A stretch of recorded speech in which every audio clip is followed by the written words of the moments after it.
Coffee is more than just a beverage. Every day, more than 2 billion cups of coffee are consumed in coffee houses around the world. Just think, 1/4 of the Earth's population, and it has been just a little over 1,000 years since the first coffee drink appeared. In comparison, coffee's main competitor, tea, has been known to the world since the 2nd century BC. So how did it happen that coffee gained such wild popularity among people? What started this captivating story, which continues to this day and certainly shows no signs of stopping? The 9th century was a time when the very path and nobility in Greece had just emerged, when Prince Oleg subdued the Northerners and the Radimichs and imposed tribute on them, when the Maya ceased to exist in the southern part of Yucatan. But for us, this century is notable for the discovery of coffee. According to one theory, coffee began its long and truly captivating journey in Arabia. Arabs used coffee as a stimulant for travelers. It will take another 10 centuries before trains, cars, and airplanes exist. The same goes for bicycles. Therefore, only the camels remain on their own 2 legs, which still need to be possessed. Traveling through the deserts was extremely dangerous and exhausting. These guys brewed infusions from the fruits of the coffee tree, which in turn gave them the strength to move on. Another theory states that originally, coffee actually appeared in Ethiopia. Kaldi, a shepherd by profession, once noticed the unusual behavior of his goats. It drove them through the mountains. They consumed tons of berries from wild coffee trees and then galloped down the slopes like wild creatures. Kaldi did not keep such a discovery to himself. He consulted with the abbot of the local monastery. The abbot took a risk with the knowledge of the miraculous berries and leaves. For a long time he had wished to find a remedy capable of overcoming drowsiness. Now the monks won't fall asleep during the service, he thought.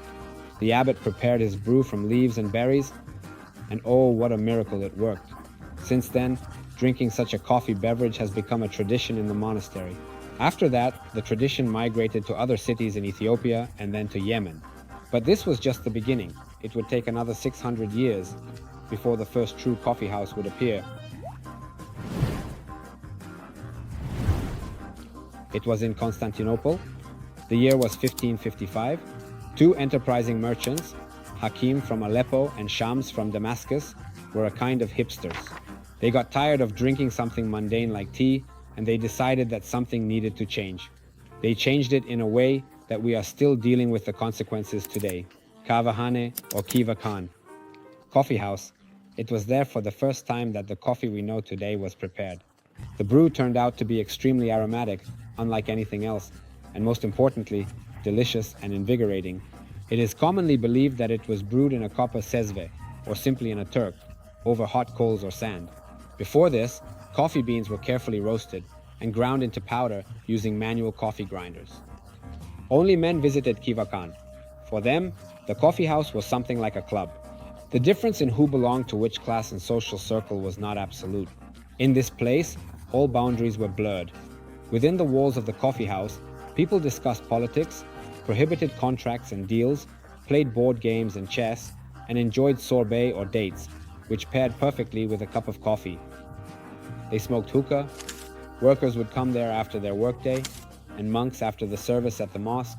In general, coffee houses were very much loved in Turkey. By the end of the 16th century, their number had already exceeded 600. An interesting fact, children and women were not allowed to enter the coffee house. First of all, because in Islam, men and women must be separated from each other in public places. And since coffee houses were a favorite place for men, women had to give way. Regarding children, they were prohibited from entering because men in the coffee houses played gambling games, discussed political issues, and other matters that were better left unheard by young ears. Attention, this is not for children's ears. Attention, this is not for children's ears. And of course, discussions about politics, especially in the manner they were conducted, did not please the political figures. The Sultan Suleiman the Magnificent himself, although he was quite the coffee lover, even had his own barista. Yes, he did not respect coffee houses. In fact, he even despised them, and perhaps he was afraid of them, as criticism of the government did not appeal to him. Sheikhul Islam Ibn Saud Effendi whispered in the Sultan's ear that it was time to shut down the coffee houses, or else it wouldn't be long before riots broke out. And with a casual wave of his hand, Suleiman set about closing the Kahvehane. After him, Sultan Selim II shared the same opinion that all troubles stemmed from coffee houses and continued the fight. Then came Murad III, and so it went in circles. Indeed, they were not successful. Some coffee houses closed, and immediately others opened. This struggle had zero effect, so they decided that since they couldn't close the coffee houses, they would send a spy there. And so they were already playing their role well, sniffing out all the uprisings, monitoring public sentiment, and then reporting back to the rulers. This approach helped the latter adapt to their own people, improve their lives, which also contributed to pacifying the rebels. The first stage of the formation of the coffee industry has come to an end. But this is just the beginning. Next, we will stroll through the streets of Venice, make a quick stop in London, fly along Paris and Hamburg, and head straight into the embrace of St. Petersburg. And there, Peter the Great, Lermontov, and Pushkin are already waiting for us. See you soon in the next video.